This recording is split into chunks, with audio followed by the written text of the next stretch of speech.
Leitura inspecional. A leitura inspecional, o Adler ele começa esse capítulo já colocando o seguinte, que a leitura inspecional era um nível de leitura propriamente dito. Né? É aqui que você, diferente do leitura elementar, na qual se tratava mais da alfabetização básica do leitor, aqui começa de fato o processo de leitura. Né? Que você deve ser, né? Terá de ser capaz de compreender o sentido da maioria das frases e parágrafos, embora não necessariamente o sentido perfeito deles. Bom, como vocês sabem, isso é um nível de leitura, né? Então, para que você domine o nível de leitura inspecional, você deve dominar o primeiro nível, que no caso é o leitura elementar. Mas o que é a leitura inspecional? No capítulo 2, o Adler dá um breve resumo da leitura inspecional, uma breve explicação sobre a leitura inspecional, de que é a leitura na qual você responde certas perguntas como sobre o que fala o livro, qual que é o gênero do livro. É aqui que você começa a adentrar a superfície, você constrói o conhecimento superficial. E por mais que o conhecimento superficial ele seja algo tem uma conotação negativa, ele é a requisição para que você possa adentrar o núcleo. Né? Pense num planeta. Para que você adentre o planeta, você primeiro tem que passar pela atmosfera e depois tem que passar pela superfície. Só então, depois de passar a superfície, você pode adentrar o núcleo. Né? Então essa analogia cai muito bem no quesito de leitura, no conhecimento superficial. A leitura inspecional é dividida em dois tipos. Tá? E de acordo com a sua dominância, com esse nível de leitura e com a experiência do leitor, você vai poder efetuar esses dois tipos de leitura inspecional ao mesmo tempo. Tá? O primeiro é a pré-leitura ou sondagem sistemática. Né? Para que você, como o próprio nome diz, né, já conota pré-leitura, você faz uma pré-leitura, né? Só que vamos imaginar o seguinte: para você realizar isso, primeiro, tu não sabe se o livro, se coloque nessa situação, você não sabe se o livro ele merece uma leitura mais aprofundada, né? Uma leitura analítica que a gente vai se aprofundar nos próximos áudios. Não sabe se ele merece uma leitura mais branda, uma leitura mais complexa, mais focada, né? E geralmente você não tem muito tempo para isso, né? Você pode ter muito tempo, mas talvez você não tenha tanto tempo assim para saber se o livro de fato ele merece ser lido analiticamente ou não. Tá. Para isso, é aí que se entra o papel da pré-leitura ou da sondagem sistemática. É descobrir se o livro ele precisa de uma leitura mais aprofundada.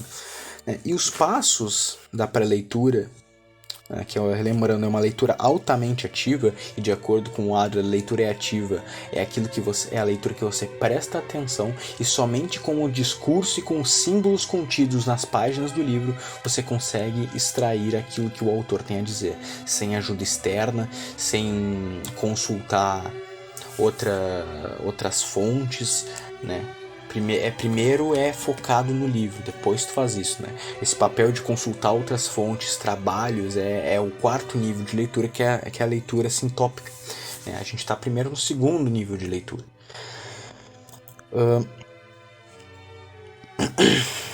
E os passos que o Adler ele recomenda, tá, fazer são cerca de 7 ou 8 passos que o Adler ele recomenda fazer, que como no capítulo 2 ele explicitou, que a leitura inspecional não é você simplesmente folhear o livro, não tem um jeito certo de fazer as coisas para que você não perca seu tempo. A primeira coisa é examinar a folha de rosto e o prefácio. Tá? Tu lê eles rapidamente, não foca tanto, e isso, a folha de rosto e o prefácio, eles vão te dar sinais de que indiquem o escopo do leitor, né? Do autor, perdão. Alguns pontos centrais do que o livro tende a tratar, né? 2, examinar o sumário, né? Que é algo bem desprezado, né? Como assim eu vou examinar o sumário? Lembre-se de que você examinando o sumário vai te mostrar a estrutura de como é organizada o livro, né? Então, saber como se organiza é um aspecto importante. Você vai conhecer a estrutura do texto e vai te ajudar a identificar o tema, os temas, os tópicos que o livro se propõe a te passar.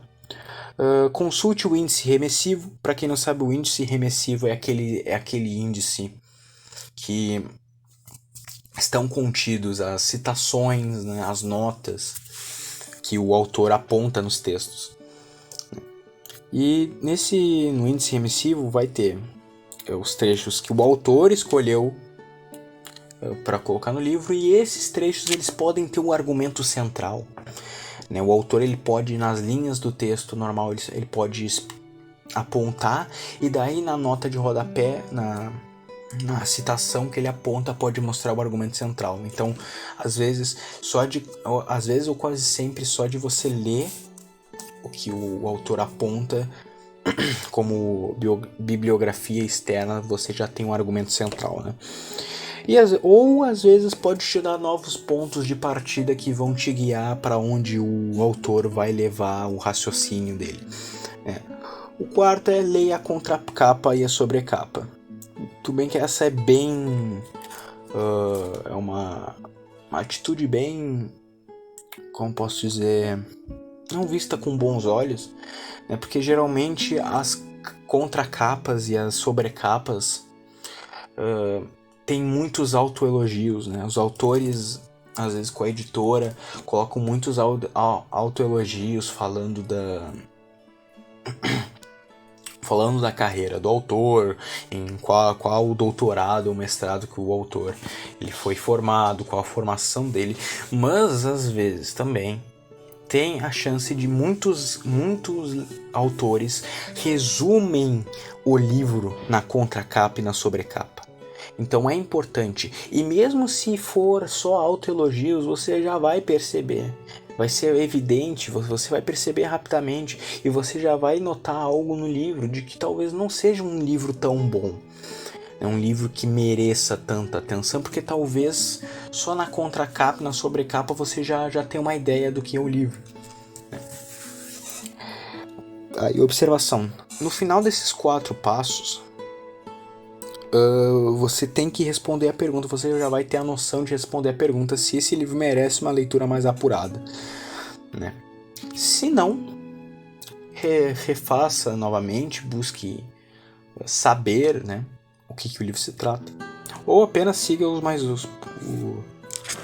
esses outros passos, mas esses mais 2 passos, que é examinar os capítulos que parecem centrais ao argumento do autor. Isso então, por exemplo, tem certos livros que possuem sinopses no início ou no final do capítulo. O próprio Como Ler Livros oferece no final ao menos a partir desse capítulo, oferece uma certa sinopse, um resumo sobre o que ele tratou no capítulo, né? Então vai ser muito de tu entender o que mais ou menos cada capítulo fala, né? E por último, folheie o livro, né? Folheie, veja páginas e textos ou trechos que sejam pontuais, mas nada além disso. Lembre-se, nada além disso. Então lê o epílogo ou as 2 e 3 últimas páginas, que geralmente as 2 e 3 últimas páginas o autor ele resume todo o livro, né? O próprio Adler coloca que poucos autores resistem à tentação de reunir nessas páginas aquilo que julgam de inovador e importante em suas obras. Você não vai querer perder a oportunidade de examiná-las, mesmo que o autor se equivocado em seu julgamento. Mas por que mesmo que equivocado em seu julgamento? Porque daí você vai ter a noção de que ele está equivocado. Você vai ter a noção, né?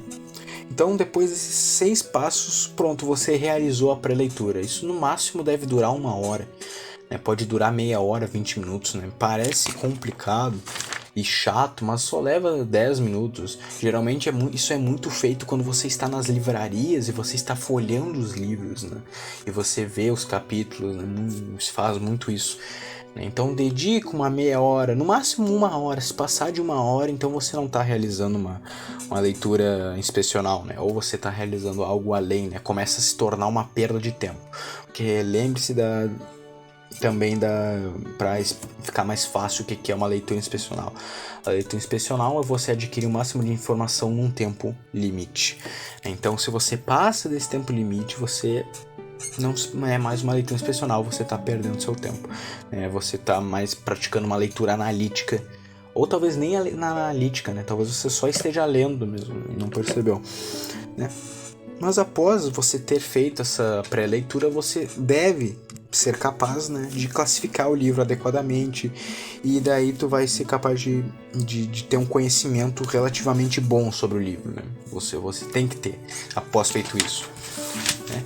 E agora vamos para o segundo tipo de leitura inspecional, que é a leitura superficial. Eu já disse a respeito da palavra superficial ter uma visão negativa, então vamos continuar, né? Nesse sentido aqui, algo que o Adler pontua muito bem, que é, vamos supor que você pega um livro difícil, né? Eu acho que muitas pessoas já passaram por isso. Você pega um livro difícil e você se depara com trechos difíceis, e por causa desses trechos difíceis você não lê mais, né? Você julga que não está preparado para ler o livro, né? Por ele ser difícil, por você não compreender certas coisas ali, né? Mas, cuidado, não abandone o livro. Porque se eu não posso... Qual abordagem eu deveria tomar perante esse livro difícil, né? É a seguinte: sempre ao encarar um livro difícil pela primeira vez, leia ele sem parar, tá? Leia ele e não se prende muito nos trechos difíceis. Não se prende muito, não fica muito perdendo muito tempo com trechos difíceis. Foca nos trechos que tu consegue entender, tá? E não fica refletindo tanto, só leia e absorve o que você entende. Não se foca tanto. Isso é a primeira leitura de um livro difícil, lembre, tá? Na primeira leitura, a enorme maioria da primeira leitura dos livros que tu vai ler, tu não vai compreender tudo, né? Isso é um trabalho para as próximas leituras, né? Mas para isso é necessário tu ter um conhecimento superficial da coisa lida. E para você ter um conhecimento superficial da coisa lida, o que você tem que fazer é ler ele inteiro, né? E o Adler pontua muito bem aqui que entender metade ou menos do livro é melhor do que tu não entender nada. E entender nada vai acontecer se o primeiro trecho difícil provocar o abandono do livro. Porque daí você pelo menos já vai ter noção do que é difícil, o que você entende, o que você não entende. Então vai facilitar para a próxima leitura. Então você você vai ter um conhecimento superficial, né? Não importa se é só 10%, pelo menos você tenha 10%, né? Diferente de muitos que tem 0%, você tem 10%. Lembre-se que 0 é maior que 1 é maior que 0, né? E isso acontece, esse caso de abandono de livro difícil, acontece muito em leitura obrigatória, né? Que muitos trabalhos de escola com leituras, muitos professores, até em faculdade, te obriga a, enquanto você está lendo o livro, você pesquisar em enciclopédias, em dicionários, e se prender nas coisas que você não entende e não seguir nas coisas que você entende. Por menor a quantidade que seja a questão do quanto tu entende, não se prende muito. Isso acaba desincentivando o leitor a continuar o livro e acaba fazendo o abandono. Uma experiência, por exemplo, é quando eu estava começando, quando eu li a obra Otelo, o Mouro de Veneza, do Shakespeare. E o Shakespeare, ele trabalha com palavras difíceis, né? Eu lia, tinha trechos que eu não entendia nada, mas eu pegava a mensagem mesmo não entendendo cada palavra que o trecho continha. Então eu terminei a minha obra e sei como que é a história. Eu sei resumir a história do Otelo aqui, né? Agora, se eu parasse e ficasse entendendo cada palavra, cada conceito, cada coisa difícil que eu me deparasse e me provocasse uma insatisfação por não entender aquilo, isso ia me incentivar e isso ia me atrasar e ia me fazer perder tempo. Tá? Então, então esse é o problema, né? E lembre-se, ler superficialmente um livro dessa maneira rápida, sem se prender aos pontos, ele é a maneira de observar o que acontece quando tu não lê ele.